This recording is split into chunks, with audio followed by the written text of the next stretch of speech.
back in '73, and I came up with the reverse hyper idea, and late in '73 or early '74, and finally we made a machine in 1994 that got patented.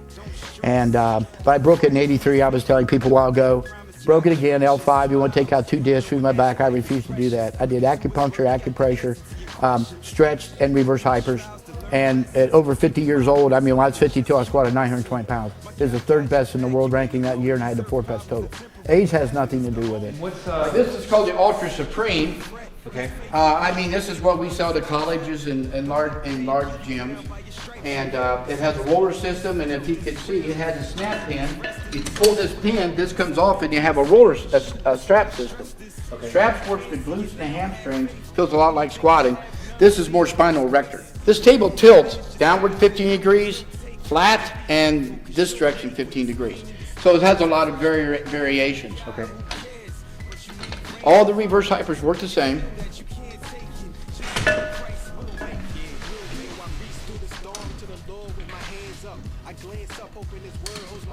You just arch, relax, arch. See, it's flexion, distraction, flexion, distraction. Now, if you ask the value of this machine, people stretch for range of motion. People build strength for strength. This machine will build strength through range of motion. Right. So we'll box squat. You're getting that full extension, yes. Full flexion. Right. This exercise here, and if you're a bulging disc, like when I was 57, I did the 715. I'm 62, I just pulled 670 deadlift easy 2 weeks ago. All right, and if it wasn't for reverse hypers, it wouldn't happen. See, stretching, contracting, holding, stretching, contracting, holding.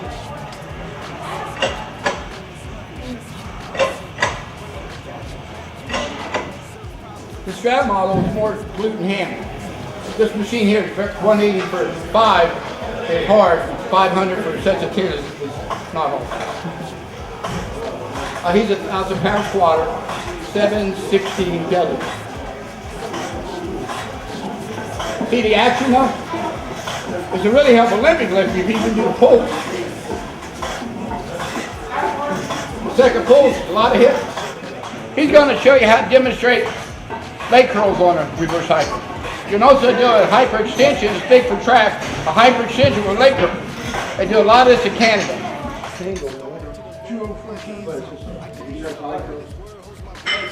Andy, do a reverse hyper and leg curl at the top.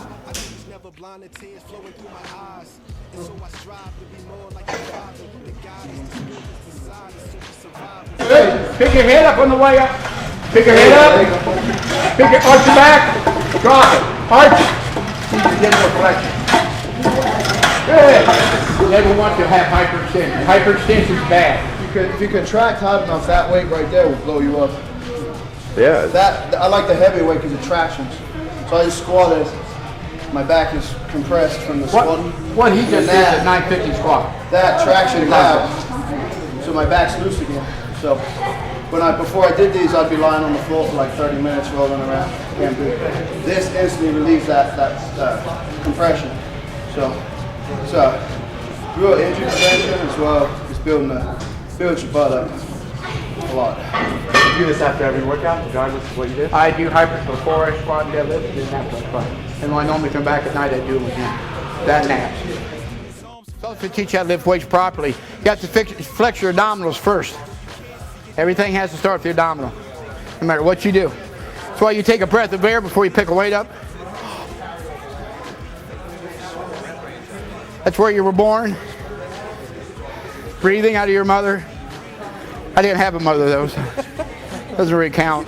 If you want to build your clean or anything, you don't build it by doing cleans. And that's what he made me realize, and a lot of people, when you just do the movements, if you have a weakness, you're always going to have that weakness because that movement doesn't train that weakness. That's why you have weakness. So you get the main lift stronger by doing everything else. So although these are assistant lifts, basically everything we do is designed to build the main lift. So the other stuff's just like optional. And when he says he comes back in, not all the guys do extra workouts.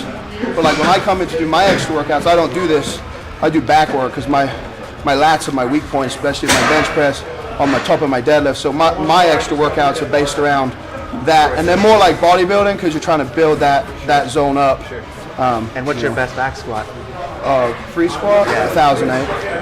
So, but and then my deadlift, my squat hasn't gone up really for a while, but I had some hip issues and I didn't really, I just kind of trained through it.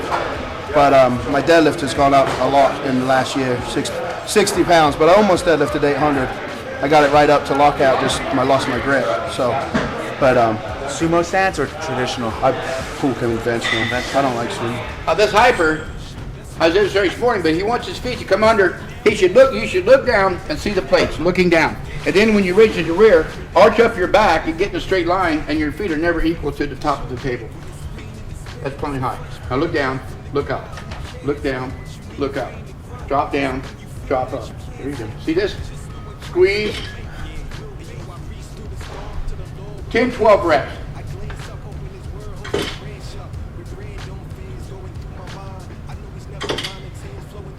So you don't get so high. You're going too high. You're going to hyperextend your back. Just below parallel. Yeah. See, if he arches up higher, arch up higher and pull on these handles, you actually will use your lats all the way down to your lower back. All right. That's complete traction that way. You cannot do this too much.